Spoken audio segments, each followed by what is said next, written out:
kangkong ay dumadami din at dinuduyan ng gusto ng alon. Ayan, so ito yung update natin. Good afternoon po sa inyong lahat at sa mga baguhan. Yes, welcome sa channel ni Miss July ni Dora Bells. Mahalin niyo po ako ng buong buo. Yan ay hindi galing sa ilong ng Maisingaw. God bless everyone. So libre na ng pang-ulam. May mga tahong, may mga halaan, may mga kangkong naman po.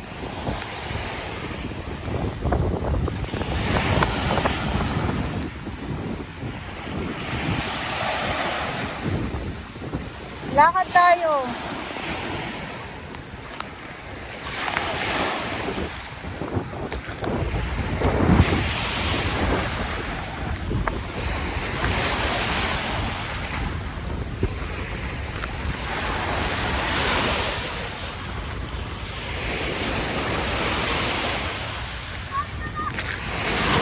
Ay, grabe.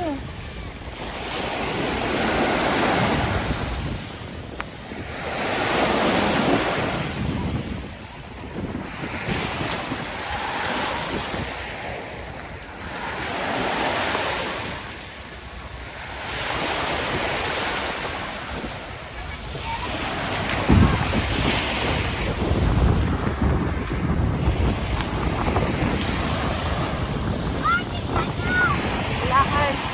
So may mga tsinelas, may mga bottle.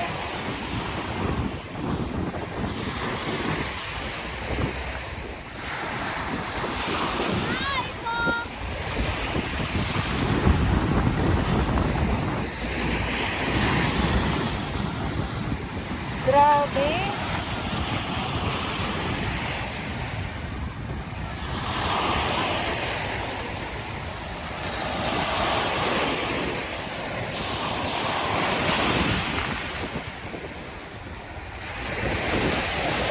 Ay! Akala ko kung ano yung naapakan.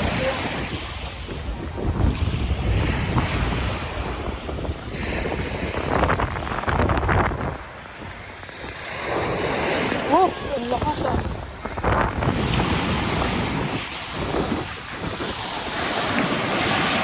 Ay, malakas yung alon ah.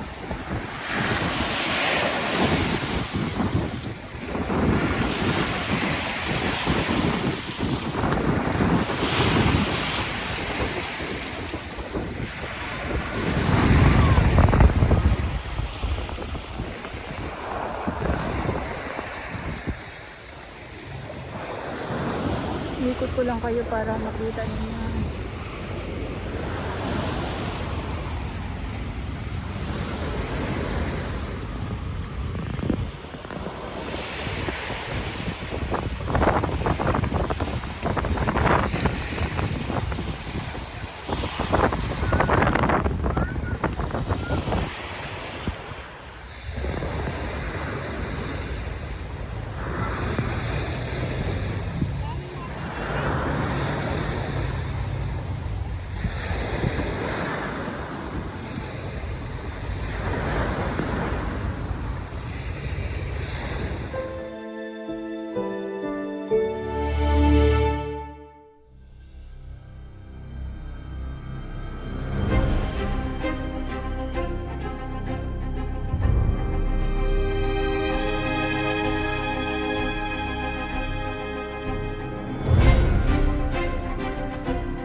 Saturday Pinas dito sa Manila Bay Dolomite Sun at ngayon ay September 30, 2023 at grabe, yung Dolomite Sun ay naging farm na po ng mga kangkong. So bagong salta po ito ng mga ng mga kangkong. Ayan mga kangkong po ito. Ngayong hapon lang po ito. Ayan ang kangkong, sariwang sariwa. Grabe naman, napakadami ngayon nila dito at hapon na po. So yung ating ibang mga kababayan na namamasyal, andyan na po sila, dumadami. So ang mga kangkong ay dumadami din at dinuduyan ng gusto ng alon. Ayan, so ito yung update natin. Good afternoon po sa inyong lahat at sa mga baguhan. Yes, welcome sa channel ni Miss Jolaine Dora Bells. Mahalin niyo po ako ng buong buo. Yan ay hindi galing sa ilong ng Maisingaw. God bless everyone. So libre na ng pang-ulam. May mga tahong, may mga halaan, may mga kangkong naman po. So kangkong ang nananaig ngayon dito sa Dolomite Sun. Sariwang sariwa ang mga kangkong at batang bata ito kasi madali pitasin. Nakuha ko kaagad, napitas ko kaagad ang kangkong na ito. Ayan, so ito ay mga, sabi ko nga, mga bagong salta ito ngayong hapon lang kasi kanina ay hindi ko pa ito nakikita. So ngayon napakadami. Ayan o, nasa phase 1 tayo at ganito sila kadami. Bukod sa mga kangkong, may mga water lily din po na pakadami. So ito yung lilinisin ng ating Manila Bay Warriors at kawawa talaga sila dahil nga po sa sobrang dami ng mga water lily na nandito ngayon. Yung alon, no? Bumubulusok ang alon. So halos ang Dolomite Sun ay hindi ko na makita dahil sa mga kangkong na ito, dahil sa mga water lily na nandito ngayon na napapadpad ngayong araw, ngayong hapon. So mayroon pong naglilinis usaping Manila Bay. Andito ang ating Manila Bay Warriors, ang ating MMDA, ang ating DPS Mandaragat, ang ating Estero Rangers na DENR, at hindi naman po yan sila nawawala araw-araw. At syempre sa ating ibang mga volunteers, talaga naman maraming salamat po. At si Haring Araw, hindi ko lang alam kung may sunset mamaya. Ayan, grabe itong na to, grabing sitwasyon ngayon dito sa Dolomite Sun. At ito yung update natin na inyo din makikita, mapapanood ninyo. So hindi lang tuwing malinis nandito tayo, kahit na may mga ganitong mga nakatambak ay nandito pa din po tayo. Ayan, so good afternoon sa inyong lahat at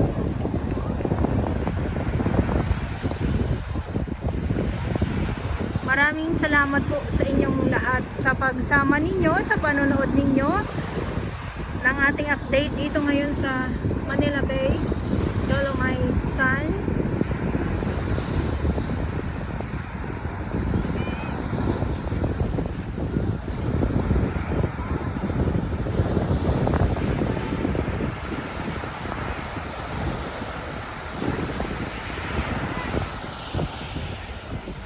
Grabe, sobrang dami. Kung lang talaga ay iuwi ko itong mga na ito, itong mga kakangkungan na ito. Kasi makikita natin green na green. Ang sarap kaya ng kangkong. Yun, sausawan, toyo, kalamansi, or kung hindi naman ay bagoong naman. At yung ating ibang mga kababayan na namamasyal, andyan sila. So kahit na may mga basura tayong nakikita, tambak ang mga basura, ay hindi naman po mabaho ang simoy ng hangin at mabango naman po. At syempre may mga foreigner din po tayo dito, so hindi naman yan sila nawawala at tamang upo lang sila habang ay manonood sila ng paglubog ng araw or ang inaabangan ay ang sunset dito ngayon. So lagi naman sunset naman. So pag okay yung panahon ay ang sunset talaga ang inaabangan dito.